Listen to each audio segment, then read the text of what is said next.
Etenik gabe lanean dabiltza goizean goizetik elikagaien bankuko voluntarioak Oiartzungo biltegian.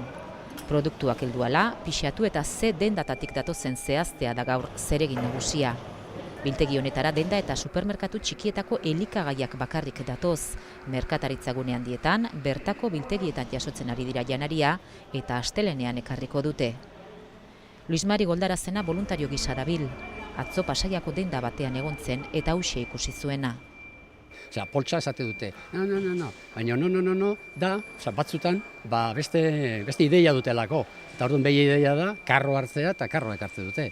Eta karroka da majoak, lehen urtean baino gehiago. Pasta, arroza, lekaleak eta antzerakoak barra erosten dabil jendea. Gehiago behar dituzten produktuen artean, hauek.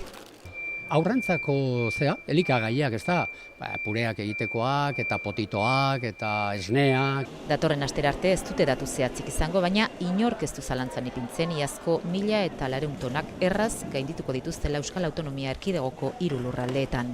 Se nos están acabando las cajas, las bolsas, con lo cual eso nos indica que vamos por buen camino. Estamos dejando cajas donde ya habíamos dejado cajas porque se han llenado completamente.